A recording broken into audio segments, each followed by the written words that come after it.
விஜயபாஸ்கர் அவர்களை மாண்புமிகு நாளைய முதல்வர் அண்ணன் எடப்பாடியார் அறிவித்துள்ளார்கள். அந்த நிகழ்வை நாங்கள் இங்கள் பட்டாசு எடுத்து அனைத்து இந்திய அண்ணா திராவிட முன்னேற்ற கழக நிர்வாகிகள் அனைவரும் கொண்டாடி கொண்டிருக்கிறோம். இதை வெற்றி கொண்டாட்டமாகவே அனைவரும் எடுத்துக் கொள்ளலாம். நாளை எம்ஆர் விஜயபாஸ்கர் என்னும் வார்த்தைக்காக நாங்கள் அனைவரும் இங்கு காத்துக் கொண்டிருக்கிறோம். எங்களது வெற்றி வேட்பாளரை அனைத்து மக்களும் இரட்டை சின்னத்தில் வாக்களித்து வெற்றி பெற செய்ய வேண்டுமாறு அன்புடன் கேட்டுக்கொள்கிறோம். நன்றி, வணக்கம். அண்ணன் விஜயபாஸ்கர், அண்ணன் விஜயபாஸ்கர். கரூர் மாவட்டத்திற்கு அண்ணன் எம்ஆர் விஜயபாஸ்கருக்கு வாய்ப்பளித்த புரட்சி தமிழர் எடப்பாடியார் அவர்களுக்கும் மற்றும் அனைத்து கட்சி கூட்டணி கட்சியான இந்திய கூட்டணி அவர்களுக்கும் எங்களுடைய கரூர் மாவட்டத்தின் சார்பாக எங்களது நன்றியை தெரிவித்துக் கொள்கிறோம். இன்றைய 2026 எங்களுடைய வெற்றி உறுதியாகிவிட்டது. களத்தில் ஜெயிப்பதும் உறுதியாகிவிட்டது. அண்ணன் எம்ஆர்வியின் புகழ் வாழ்க, அண்ணன் எடப்பாடியார் புரட்சி தமிழரை புகழ் ஓங்குக. எங்கள் வெற்றி உறுதியானது. 2026 நாளை நமதே. முன்னாள் போக்குவரத்து துறை அமைச்சர் அண்ணன் எம்ஆர்வி 5 ஆண்டு காலமாக இந்த கரூர் தொகுதிக்கு பெரும்பான்மையான நலத்திட்டங்களை உருவாக்கி மக்களுக்காக அர்ப்பணித்தார்.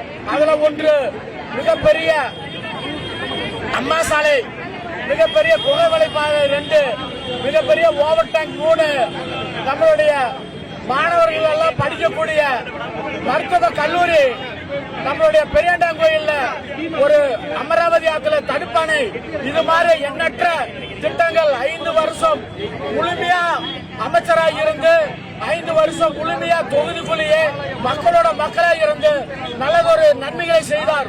மீண்டும் நம்மளுடைய மாவட்ட கழக செயலாளர் அண்ணன் எம்ஆர்வி அவர்களை மீண்டும் கழக பொதுச் செயலாளர் நாளைய முதல் அமைச்சர் அண்ணன் எடப்பாடி அவர்கள் இன்றைக்கு வேட்பாளராக நம்மளுடைய மாவட்ட கழக செயலர் அண்ணன் எம்ஆர்வி அவர்களை அறிவித்திருக்கிறார்.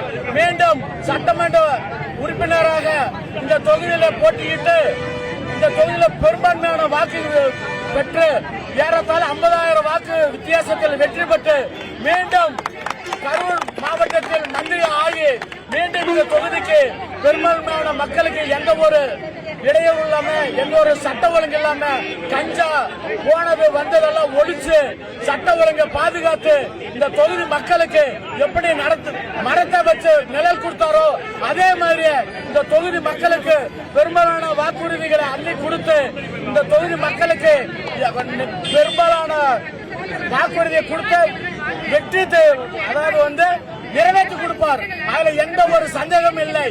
வெண்ணமலையில இனம் பிரச்சனைய 100% நிறைவேற்ற காட்டுறதுக்கு நம்மளுடைய எம்ஆர்வி தான் முடியும். மற்ற எதிர்த்து நிக்கிற வேட்பாளர் எல்லாம் பொய் புரட்டு பேசுறதெல்லாம் பொய்யா சொல்லி ஏமாற்றி அந்த ஏமாற்று வேலை இந்த முறை கரூர் தொகுதியில நடக்கவே நடக்காது.